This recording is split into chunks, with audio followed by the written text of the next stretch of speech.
नमस्कार, आपण पाहताय कोकणचं नंबर 1 महा चॅनल कोकण 7 लाईव्ह बातमीपत्रात आपलं स्वागत। सुरुवात करूया हेडलाईन्सनं।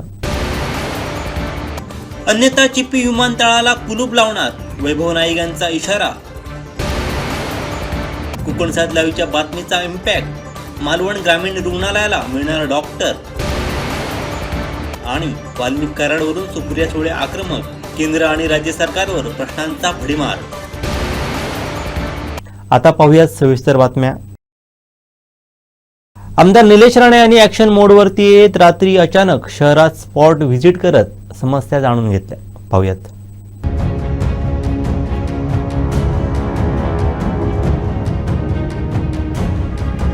आमदार झाल्यानंतर निलेश राणे यांनी काही दिवसांपूर्वी नगर परिषदेत आढावा बैठक घेतल्यानंतर काल बुधवारी रात्री शहरात स्पॉट व्हिजिट केली। मालवण बंदर जेटी येथील बंद लाईट, मालवण मच्छी मार्केट परिसरातील अस्वच्छता, कचऱ्याचे ढीग, सेल्फी पॉइंटची दुरावस्था, कचरा व्यवस्थापन मशीन व पर्यटकांसाठी बंदर जेटीवरील प्रसाधनगृहाची पाहणी केली। दुरावस्थेत असलेल्या मालवण बंदर जेटी परिसरात चांगल्या सुविधा निर्माण करण्यासाठी ही पाहणी करण्यात आली। बंदर जेटी स्वच्छ, सुरक्षित आणि आकर्षक बनवण्यासाठी काय करता येईल याची माहिती घेतली।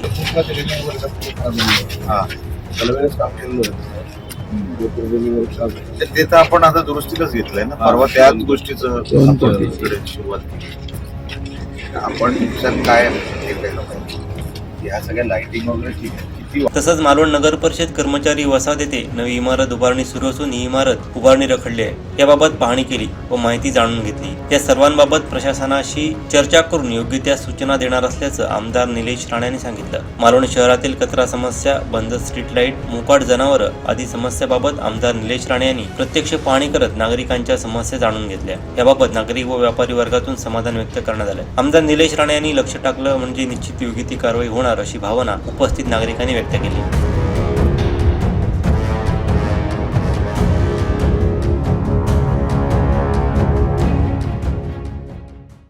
सामाजिक बांधिलकी प्रतिष्ठानकडून सुतिकागृह व कुटीर रुग्णालयातील रुग्णांसाठी 50 ब्लँकेट्स देण्यात आली।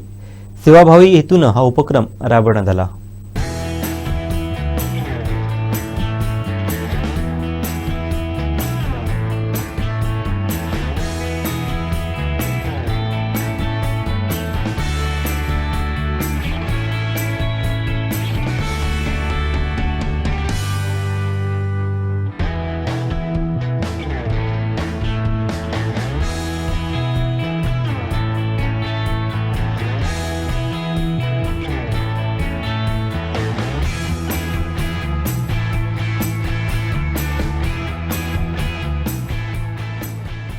रुग्णालयांना मदत करण्यामध्ये आम्ही हातभार लावत असतो। ज्या रुग्णांसाठी काही सुविधा उपलब्ध कराव्या लागतील त्या सुविधा आमच्या परीने जेवढ्या त्यांना देता येतील तेवढ्या देण्याचा प्रयत्न करत असतो। आणि त्याच्यातला हा छोटासा एक भाग म्हणून आम्ही गेल्या वर्षी असं ठरलं होतं की पुढच्या 26 जानेवारीला द्यायचं, परंतु थंडीचा कडाका जरा जास्त असल्यामुळे लवकरच ती ब्लँकेट्स त्या पेशंटना मिळावीत, रुग्णांना मिळावीत अशा प्रकारचा एक मानस आमच्या मीटिंगमध्ये व्यक्त झाला। आणि त्याच्यातून आम्ही आज ही ब्लँकेट आपल्या रुग्णालयाला भेट म्हणून दिलेली आहे, त्याचा आपण स्वीकार करावा अशी मी विनंती करतो।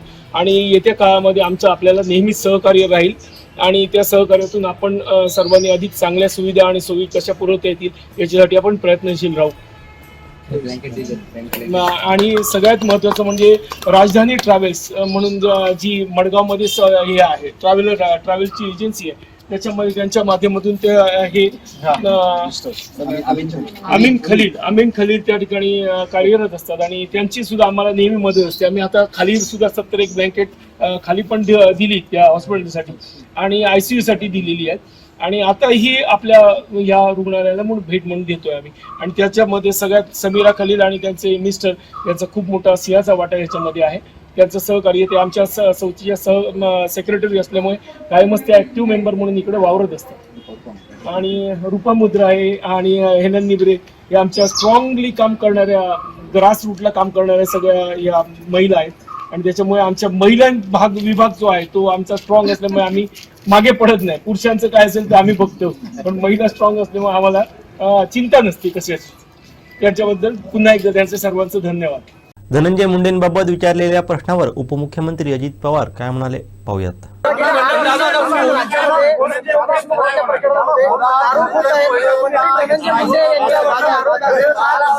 विशेष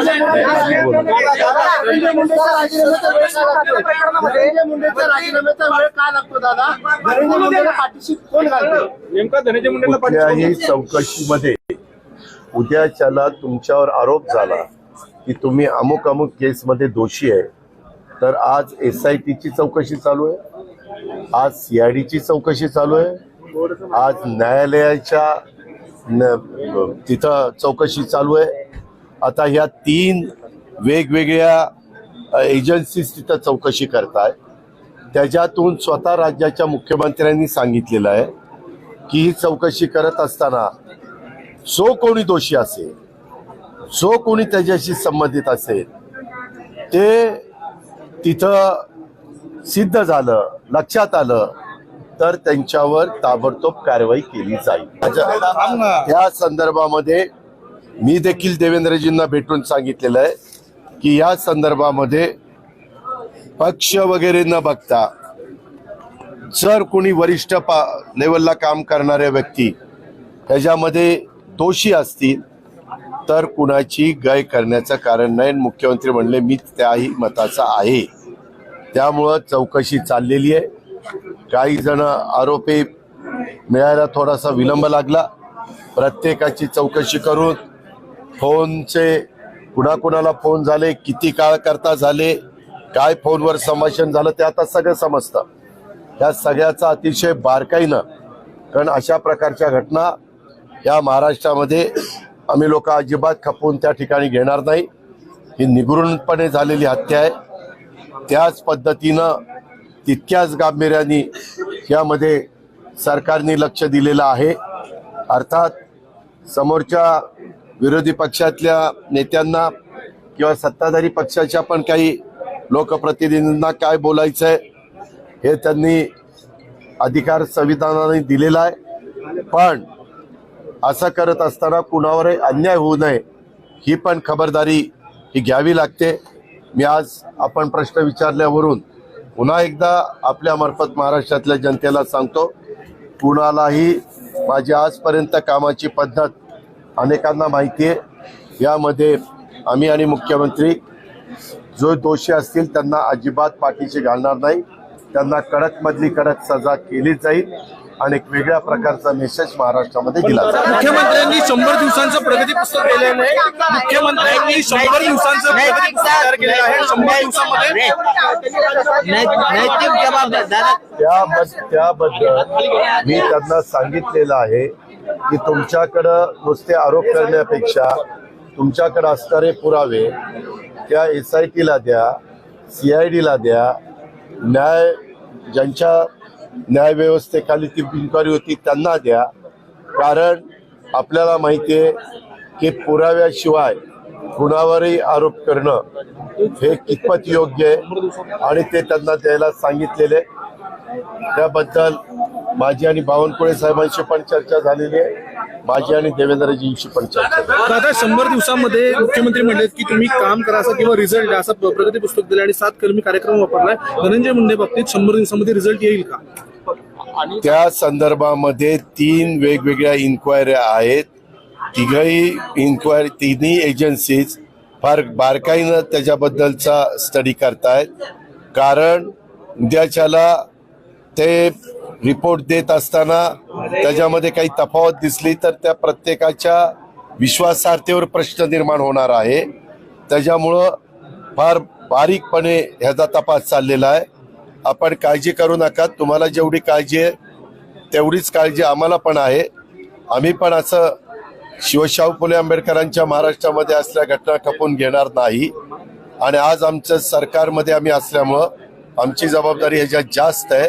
आम्ही ह्याच्यात राजकारण पण आणून देणार नाही आणि आम्ही ह्याच्यामध्ये कुणालाही पाठीशी घालण्याचं काम पण करणार. वाल्मिक कराडावरून सुप्रिया सुळेंनी आक्रमक पवित्रा घेतला असून त्यांनी केंद्र आणि राज्य सरकारवर प्रश्नांचा भडीमार केलाय.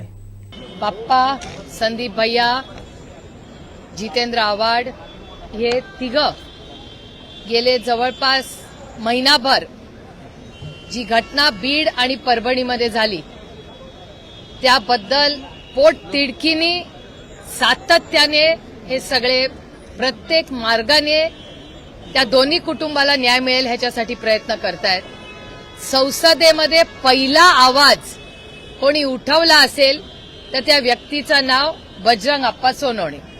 बजरंग अप्पा सोनवणेंनी ही घटना झाल्या तातडीने ते पार्लमेंट कामकाज सुरू असताना कामकाज सोडून बीडला गेले.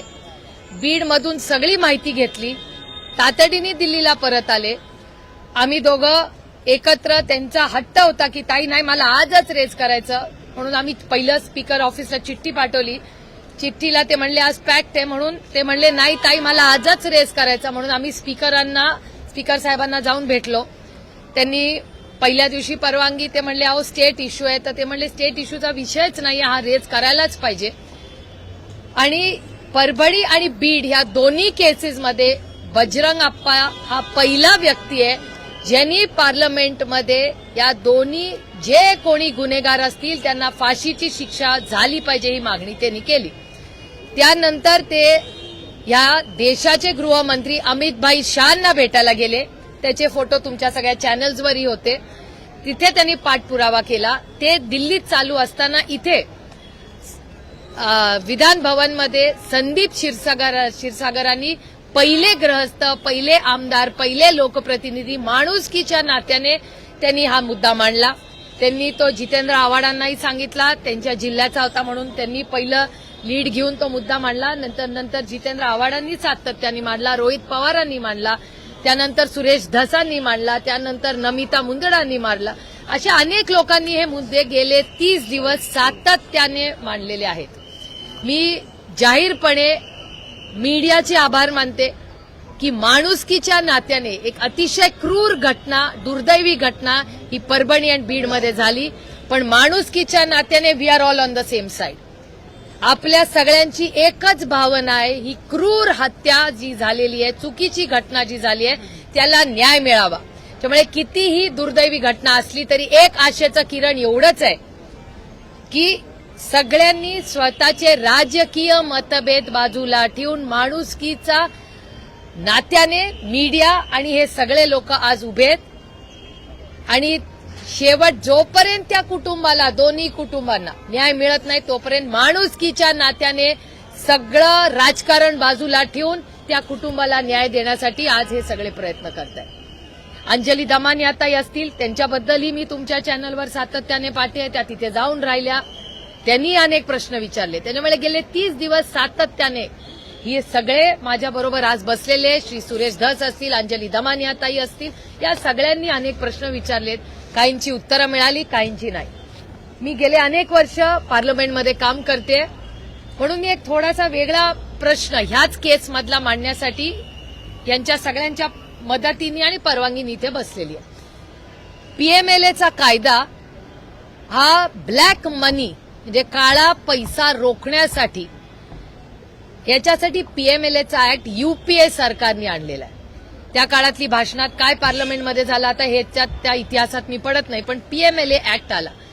पीएमएलए ऍक्ट मध्ये असं लिहिलेलं आहे, हा तो पीएमएलए ऍक्टचा कागद आहे, तुम्हाला सगळ्यांनाच माहिती आहे, त्याच्यात काही नवीन नाही. Offences under Indian Pinal code 45/1860, त्याच्यात नंबर आहे 384 आणि 389. ऑफेन्सेस रिलेटिंग टू एक्स्टॉर्शन, जे हा पीएमएलएचा शेड्यूल आहे त्याच्यामध्ये एक्स्टॉर्शन हे पीएमएलए मध्ये येतं. आता मला दोनच प्रश्न सरकारला विचारायचे, कारण का हे फायनान्स मिनिस्ट्रीच्या अंडर येतं. आता हा एक कागद जो सातत्याने बजरंग अप्पा आणि संदीप भैया मांडतायत, तुम्हाला आधी दाखवलेला आहे की ED enforcement director ministry of finance हे केंद्र सरकारमध्ये येतं. या कागदावर असं लिहिलेलं आहे, तारीख आहे 14/3/2022 साली वाल्मिक कराडांच्या नावाने हा कागद आहे. हा तुम्ही सगळ्यांनी कदाचित तुमच्या चॅनलवर पाहिलेला आहे. हा finance ministry, government of India हा कागद आहे, त्याची ही नोटीस आहे, ही तुम्ही पाहिलेली असावीच मला वाटतं. हा झाला पहिला मुद्दा, हा पीएमएलएचा आहे. आता पीएमएलएची अनेक उदाहरणं महाराष्ट्रात झालेली आहेत आणि हा एक्स्टॉर्शन त्याच्यात येतं आणि आज वाल्मिक कराड एक्स्टॉर्शन मध्ये आज आहे. त्याच्यामुळे माझा एकच सोपा सरळ प्रश्न सरकारला आहे, महाराष्ट्र आणि केंद्र सरकारला, की वाल्मिक कराड जर एक्स्टॉर्शन अंडर त्यांची अरेस्ट झालेली आहे तर ईडी आणि पीएमएलए हे का लावले गेले नाहीत. Very simple it is. ह्याच्यात अनेक उदाहरणं महाराष्ट्रात गेल्या 4 वर्षात आपण पाहिली आहेत. मग अनिल देशमुख असेल, डॉक्टरांना फारच तुटपुंज्या पगारात काम करावं लागतं, त्यामुळे सरकारी रुग्णालयात सेवा द्यायला डॉक्टर बघत नसल्याचं राजू मसूरकर यांनी सांगितलंय. त्याचबरोबर प्राध्यापक आणि डॉक्टरांच्या पगारात मोठी तफावत असल्याचं त्यांनी सांगितलंय. पाहूयात. आपल्या उपसंचालक कोल्हापूरचे आहेत, त्यांच्याकडे मी हे त्यांना बातमी फॉरवर्ड केली आणि त्यांनी त्यांच्याशी बोलणार त्यांनी मला आज पत्र पाठवलं. मला त्यांनी सांगितलं की कोणी असेल तर तुम्ही कलेक्टरकडे अर्ज करा आणि एक सिव्हिल सर्जनकडे करा, मग त्याला ताबडतोब आजच्याच वेळेला ऑर्डर देऊ शकतो. पण 85,000ला कोण राहणार डॉक्टर? साधारणपणे बघा, आज IT इंजिनियर केला तर 50-50 लाख रुपयाचं पॅकेज असतं आणि ते IT इंजिनियर आता बेंगलोर काम करतात, ते 50 लाख रुपये घेतात वर्षाला. मग त्यांना पगार किती आहे? आता मला सांगा, आता आज प्रोफेसरला जेव्हा सावंतवाडीचं उदाहरण घ्या, महाराष्ट्रामध्ये 2.5 लाख रुपये प्रोफेसरला पगार आहे. मग डॉक्टरना काय नाही, 80-85,000ला डॉक्टरांना आणि परमनंट जे पोस्ट असतात, शासनाला भरती असतात, 1,20,000 पगार आहे आणि 40,000 रुपये अलाउन्स, म्हणजे 1,60,000 रुपयाच्या प्रमाणे त्यांना भरती शासनावर भरत. पण 1,50,000 1,60,000 डॉक्टर यायला तयार नाहीत. तर त्याच्यासाठी हे जे डॉक्टरांकडे आपल्या डॉक्टरांचा पगार चांगल्या प्रकारे वाढला. रात्री बेरात्री 2 वाजता साधारणपणे डिलिव्हरी करायला डॉक्टर येतात, जे सिझरिंग असतं कुठल्या वेळात येतात, ऑन कॉलला एखादा ऍक्सिडेंट झाला तर रात्री 2 वाजता सुद्धा डॉक्टर सर्जन येतात, भूलतज्ञ येतात. मग त्यांच्या आपल्या डॉक्टरांपेक्षा डॉक्टर हे आमच्या ईश्वराचं रूप आहे आणि त्यांना एक वरदान असतं, ते लोकांचा जीव वाचवतात. मग त्या दृष्टीने तुम्ही सर्व पक्षातल्या लोकांनी एकत्र या, तुमच्या सगळ्या नेत्यांना भेटा आणि सर्व काम करणारे सर्व आमचे नेते आहेत, सगळ्या पक्षातल्या लोकांना काम करणारे त्यांना भेटा, एकामेकावरती आरोप करू नका. आज रवींद्र चव्हाण साहेब आहे, माझ्या शब्दाला त्यांनी सिटी स्कॅन मंजूर केली सावंतवाडीला, माझ्या शब्दाला कणकवलीला मंजूर केली. आज मी रवींद्र चव्हाण साहेबांना ज्यावेळी पालकमंत्री होते त्यांना मी त्यावेळी भेटलो आणि त्यांना सांगितलं की पगार कमी आहे हॉस्पिटलला. आमच्याकडे अंबापूरकर डॉक्टर होते, हृदयरोगतज्ञ, मेंदूतज्ञ, ते 80-85 डॉक्टर राहणार नाही. मग त्याने परत ते प्रायव्हेट हॉस्पिटलला गेले. मग तुम्ही पगार चांगला आहे तर आमच्या डॉक्टर हॉस्पिटलला येऊ शकतात. 2.5 लाख पगार करायचा, आम्हाला उठसूट बांबोळी, उठसूट याला आपल्या ओरसला अशा पद्धतीने पेशंट पाठवावे लागतात. आज माझा विश्वास आहे रवींद्र चव्हाण साहेबांवरती की त्यांना मी सांगितलं, परत निवेदन पाठवणार. रवींद्र चव्हाण हे आमचे भाजप पक्षाचे आज प्रदेशाध्यक्ष झालेले आहेत, त्यांच्या शब्दाला मान आहे, संबंध पक्ष त्यांच्या ताब्यात आहे. मुख्यमंत्र्यांशी ते बोलू शकतात, आरोग्यमंत्र्यांशी ते बोलू शकतात आणि आता उद्या ते अर्थमंत्री आहे अजित पवार, अर्थमंत्री, त्यांनी बजेट आता मार्चमध्ये होणार, त्या बजेटमध्ये तुम्ही तरतूद करा. डॉक्टर, रस्ते, लाईट, पाणी आणि काय पर्यटन, बोटी बिटी हे सगळे बाजूला ठेवा, नंतर करा. फर्स्ट प्रेफरन्स इज आरोग्य. लोक दागदागिने विकून उपचार करतात, माझ्याकडे लोक दागदागिने विकायला यायचे हे मला पाहवलं नाही, त्यातून मी राजीव गांधी जनआरोग्य योजनेची मागणी केल्याचं राजू मसूरकर यांनी सांगितलंय. गोरगरिबांना रस्त्यावरती जायला लोकांकडे प्रायव्हेट हॉस्पिटल जाऊ नका, पैसे विकतात, लोकांना दागिने विकतात, लोकांना आणि काही ग्रास करतात. आता हे दागिने बिगिने विकतात, मला पैसे मला फायदा होत होता. मी सांगितलं पृथ्वीराज चव्हाण यांना 2013 मध्ये सांगितलं सालामध्ये, आणि ते नोव्हेंबर पूर्वी आलेले होते. 2013 नोव्हेंबर पूर्वी राजेसाहेबांचे, राणीसाहेबांचे जवळचे नातेवाईक, त्यांना सांगितलं की म्हटलं माझ्याकडे सोनं विकायला येतात दागिने, आणि मग मी कसं घेऊ? हे डोळ्यात पाणी काढतात लोक, मंगळसूत्र विकतात लोक, कर्ज काढतात, जमिनी घाण ठेवतात. मग ही योजना तुम्ही करा. 1.5 लाख रुपये ठेवलेत, औषधं ऑपरेशन फ्री आहे, औषधं फ्री आहे, शस्त्रक्रिया फ्री आहे, जेवण फ्री आहे. हे प्रायव्हेट हॉस्पिटल आहे, प्रायव्हेट हॉस्पिटल दिले फक्त अपेंडिक्स, हर्निया आणि हायड्रोसिन फक्त, आणि हार्ट अटॅक आला तर स्टेबल करण्यासाठी हॉस्पिटल प्रायव्हेट म्हणजे सरकारी हॉस्पिटल फ्रीमध्ये ठेवले आहेत, म्हणजे महाराष्ट्रातली. आणि त्याशिवाय तुम्हाला डिलिव्हरी आहे, जे गरोदर स्त्रिया होतात त्याची प्रसूती, त्याच्यानंतर त्याचे गर्भपिशवी काढणे, हे एवढेच मोजके आधार फक्त प्रायव्हेट हॉस्पिटल म्हणजे सरकारी हॉस्पिटल दिले, शासकीय हॉस्पिटल दिले, बाकी सर्व हॉस्पिटल सर्व हे प्रायव्हेट हॉस्पिटल दिलं. जिल्ह्यातील आरोग्य यंत्रणा सुधारण्यासाठी माजी पालकमंत्री रवींद्र चव्हाण यांनी मोठं सहकार्य केलं असल्याचं सांगत सामाजिक कार्यकर्ते राजू मसूरकर यांनी त्यांचं भरभरून कौतुक केलं. पाहूयात. आज रवींद्र चव्हाण साहेब आहे, माझ्या शब्दाला त्यांनी सिटी स्कॅन मंजूर केली सावंतवाडीला, माझ्या शब्दाला कणकवलीला मंजूर केली. मी अजित पवार आले त्या दिवशी फोनावरती मी सलून मध्ये बसलो होतो, त्यावेळी फोन केला. माझे रवींद्र चव्हाण साहेबांची व्यक्तिगत संबंध आहे आणि त्यामुळे माझी आई तळावड्याची, सावंतवाडी तालुक्यातली, त्यांची आई सुद्धा सावंतवाडी तालुक्यातली आणि तळावड्याची आहे, आणि त्यांना एक कळत आहे की लोकांसाठी काम करावं. आज मी रवींद्र चव्हाण साहेबांना मी ज्यावेळी पालकमंत्री होते त्यांना मी त्यावेळी भेटलो आणि त्यांना सांगितलं की पगार कमी आहे हॉस्पिटलला. आमच्याकडे अंबापूरकर डॉक्टर होते, हृदयरोगतज्ञ, मेंदूतज्ञ, ते 80-85 डॉक्टर राहणार नाही. मग त्याने परत ते प्रायव्हेट हॉस्पिटलला गेले. मग तुम्ही पगार चांगला द्या तर आमच्याकडे डॉक्टर हॉस्पिटलला येऊ शकतात. 2.5 लाख पगार आहे तर आम्हाला उठसूट बांबोळी, उठसूट याला आपला ओरसला अशा पद्धतीने पेशंट पाठवावे लागतात. आज माझा विश्वास आहे रवींद्र सावंत आपले रवींद्र चव्हाण साहेबांवरती की त्यांना मी सांगितलं परत निवेदन पाठवणार. रवींद्र चव्हाण हे आमचे भाजप पक्षाचे आज प्रदेश अध्यक्ष झालेले आहेत. त्यांच्या शब्दाला मान आहे. संबंध पक्ष त्यांच्या ताब्यात आहे. मुख्यमंत्र्यांशी ते बोलू शकतात, आरोग्यमंत्र्यांशी ते बोलू शकतात. आणि आता उद्या ते अर्थमंत्री आहे अजित पवार, अर्थमंत्री, त्यांनी बजेट आता मार्चमध्ये होणार. त्या बजेटमध्ये तुम्ही तरतूद करा. डॉक्टर, रस्ते, लाईट, पाणी आणि काय पर्यटन, बोटी बिटी हे सगळे बाजूला ठेवा, नंतर करा. फर्स्ट प्रेफरन्स इज आरोग्य. आज पालकमंत्री नसू दे, आज मंत्री नसू दे, मंत्र्यांपेक्षा मोठं आज पद त्यांना मिळालेलं आहे. आज पूर्ण पक्ष त्यांच्या ताब्यात आहे आणि ते ह्या कोकणातले आहे, ह्या मातीतले आहेत, ह्या लोकांचे आहेत. त्यांची आई तळवड्याची, सावंतवाडी तालुक्यातली, माझी आई स्वतः तळवड्यातली. दोघांचं नातं कुठेतरी एकत्र जोडतोय आणि ते काम आमच्या कोकणासाठी लक्ष करणार. मी त्याला परत एकदा विनंती करणार की तुम्ही पगार वाढवण्यासाठी प्रयत्न करा. मग संपूर्ण महाराष्ट्रामध्ये जे डॉक्टरांचा प्रश्न आहे, हॉस्पिटलमध्ये जे डॉक्टर मिळत नाही ते संपूर्ण महाराष्ट्रामध्ये डॉक्टर मिळतील आणि संपूर्ण गोरगरिबांना तुम्हाला आशीर्वाद मिळतील. मी एक नाममात्र आहे, मी साधा एक कार्यकर्ता आहे. मला काय प्रश्न नाही, तुम्ही हे काम करा, माझा त्यांच्यावरती विश्वास आहे. आमचे रस्ते सुरक्षितपणे निरीक्षण करीन आणि माझ्या जनसमुदायामध्ये रस्ता सुरक्षा जागरूकता वाढवेल. आपण सर्व मिळून एक सुरक्षित महाराष्ट्र घडवू. जय हिंद, जय महाराष्ट्र. जय हिंद, जय महाराष्ट्र. धन्यवाद. आज चिपळूणमध्ये पोलिसांच्या माध्यमातून लोकांना सुरक्षा संदर्भातले विचार दाखवण्यात आले आणि हे दाखवत असताना आज इथे बऱ्याचशा 2 व्हीलर आणि 4 व्हीलर वाहन चालकांना इथं थांबवण्यात आलं आणि त्या संदर्भातली सगळी सुरक्षा व्यवस्था त्या लोकांसमोर ठेवण्यात आली. याच्यातून खरोखर पोलीस प्रशासनाने केलेली जी कार्यवाही आहे ही खरोखर प्रशंसना करण्यासारखी आहे. खूप चांगलं सर, अभिनंदन आपलं की या पद्धतीचा कार्यक्रम आपण आयोजित केला आहे या सगळ्या याच्यामध्ये. आणि आपल्या सगळ्या नागरिकांना सुद्धा एक विनंती आहे की यांनी दिलेलं जे काय सुरक्षा संदर्भातले नियम आहेत ते तुम्ही पाळावे. धन्यवाद.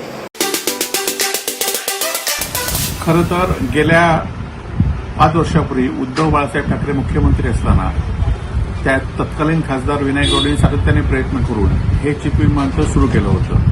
या विमानतळावर पहिल्यांदा मुंबई, पुणे, बेंगलोर इत्यादी फेरी सुरू होत्या आणि फेऱ्या वाढतील अशी लोकांची अपेक्षा होती. खरं तर गेल्या 7-8 महिन्यामध्ये ह्या विमानतळाचा पूर्णपणे बोजवारा उडालेला आहे. अनेक विमान ही अत्यंत वेळेत येत नाहीत, लोकांची गैरसोय होते आणि ह्याच्या पुढे जाऊन आता हे विमानतळ बंद होण्याची स्थिती आहे. 2 दिवसातनं एक विमान आता सध्या सुरू आहे आणि सध्याच्या भाजपच्या नेत्यांनी, सत्ताधाऱ्यांनी, मंत्री महोदयांनी अनेकदा सांगितलं की विमानतळ सुरू होणार आहे. येणाऱ्या 15 दिवसामध्ये ही मुंबईची विमानतळ सुरू न झाल्यावर या विमानतळावर कुलूप लावण्याचा कार्यक्रम शिवसेनेच्या वतीने घेतला जाणार आहे आणि विमानतळाला कुलूप लावण्याचा कार्यक्रम जो महाराष्ट्रामध्ये कुठे नाही तो इथे या ठिकाणी करण्यासाठी आम्हाला भाग पडू नका एवढीच सत्ताधाऱ्यांना विनंती आहे. आरोग्य क्षेत्रात काम करणारे सामाजिक कार्यकर्ते राजू मसूरकर यांनी मालवण ग्रामीण रुग्णालयातील डॉक्टरांच्या कमतरतेवर कोकणसाद लाईव्हच्या माध्यमातून भाष्य केलं होतं. याची संबंधित विभागानं दखल घेत डॉक्टर देण्याचं आश्वासन दिलंय. पाहूयात. सिंधुदुर्ग जिल्हा सावंत आपले मालवण तालुका मध्ये 15 दिवसापूर्वी मी किल्ला बघत मी माझ्या मित्राकडे गेलो. समोरच माझ्या हॉस्पिटल आहे मालवणचं आणि मी सहज भेटलो तर बघितलं 3 पेशंट होते त्या दिवशी. त्यानंतर परत 8 दिवसांनी माझं दुसरं एक काम होतं, परत तिकडे मालवणला गेलो, परत 5 पेशंट होते. म्हटलं हे काय चाललंय, म्हटलं काय हे परिस्थिती आहे. ते 2 फक्त MBBS डॉक्टर इमो आहेत आणि तिथे डॉक्टरच नाही. बाकीचे बघितलं तर स्त्रीरोगतज्ञ नाही, सर्जन नाही, गुणतज्ञ नाही, आणि सगळे जे डिलिव्हरी होतात ते सगळे उडाला किंवा ओरसलं जातात. मध्यंतरी 2-3 महिन्यापूर्वी इलेक्शनच्या आधी मी 2 महिन्यापूर्वी असंच एक डिलिव्हरी झाली होती.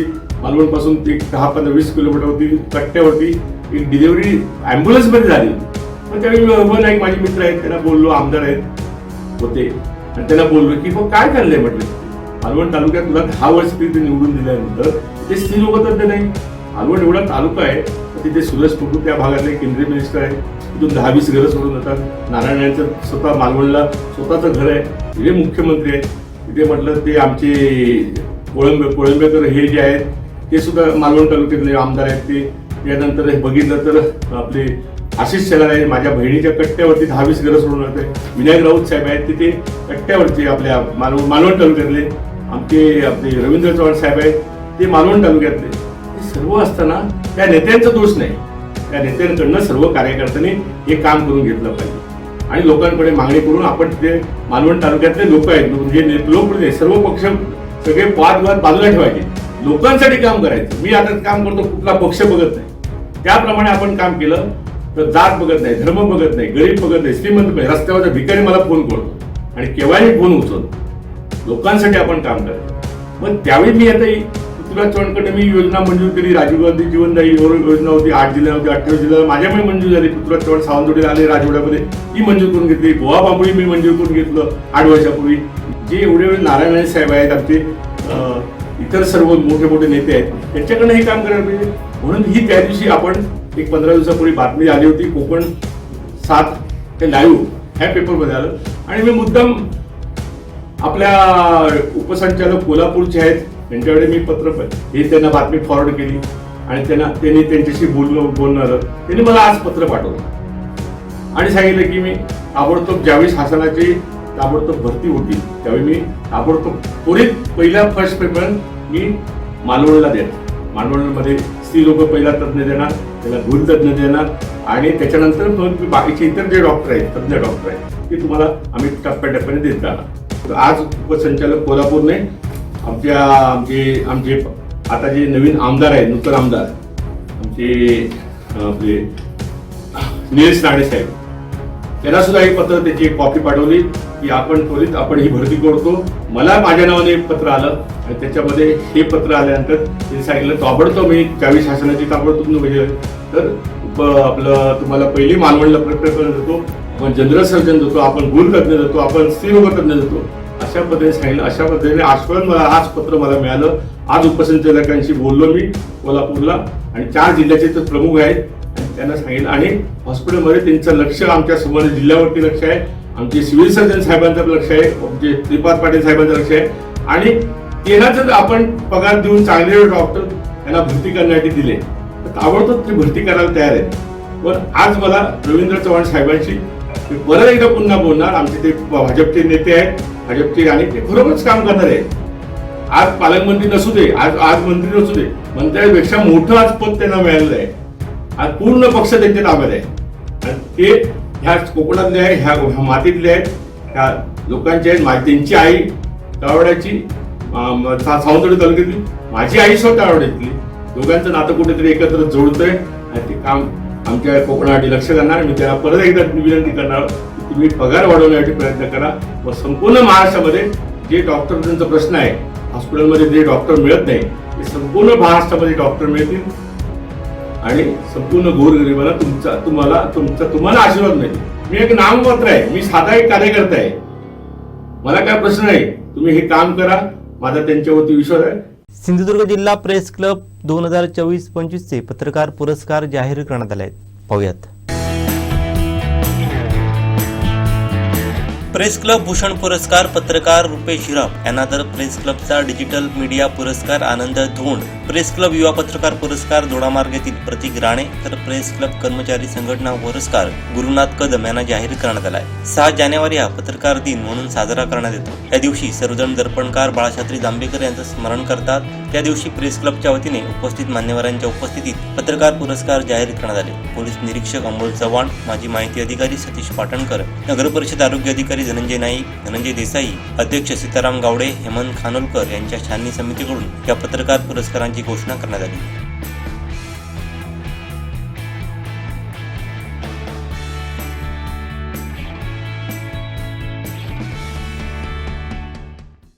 शेवटी ठळक घडामोडी पुन्हा एकदा.